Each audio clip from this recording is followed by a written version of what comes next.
মজুদ বাড়ায় কুষ্টিয়ায় নিম্নমুখী ধান ও চালের দাম। বিস্তারিত জানাতে এই মুহূর্তে খাজানগরে আছেন সহকর্মী এস.এম. রাশেদ। যাচ্ছি তার কাছে।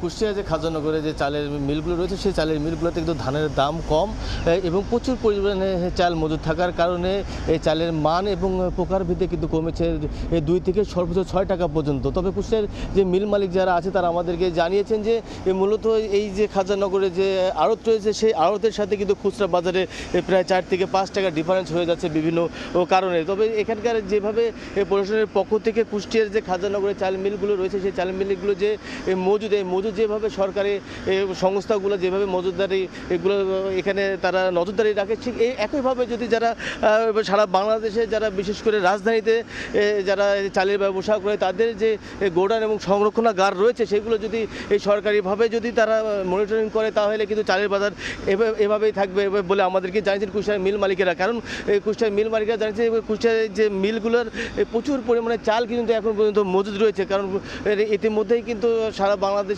চালের বাজার 2-1 দিনের ভিতরে এর প্রভাব পড়বে বলে আমাদেরকে জানিয়েছেন কুষ্টিয়ার মিল মালিকেরা। তবে কুষ্টিয়া জেলা প্রশাসক আমাদেরকে জানিয়েছেন যে কুষ্টিয়ার যে খাজানগর রয়েছে সেই খাজানগরে যাতে কোনো মিল মালিক থেকে শুরু করে যাতে কোনো আড়তদার এবং কোনো ব্যবসায়ী যাতে সিন্ডিকেট করে চালের দাম বৃদ্ধি করতে না পারে সেই বিষয়ে কিন্তু তারা নজরদারি রাখছে বলে আমাদেরকে জানিয়েছেন। এবং কুষ্টিয়া খাদ্য যে কর্মকর্তা আছে তিনি আমাদেরকে জানিয়েছেন যে মূলত কুষ্টিয়া যেহেতু 160টির মতো অটো রাইস মিল রয়েছে এবং হাস্কিং মিল রয়েছে বলে আমাদেরকে জানিয়েছেন এবং এই হাস্কিং মিলগুলোতে তারা নিয়মিত মনিটরিং করছে বলে আমাদেরকে জানিয়েছেন। তো কুষ্টিয়া আজকে বাসমতি চাল ছিল 85 টাকা এবং মিনিকেটের চাল বিক্রি হয়েছে 67 থেকে 68 টাকা। তো কুষ্টিয়া খাজানগর থেকে চালের দাম নিয়ে এই ছিল আমার কাছে সর্বশেষ।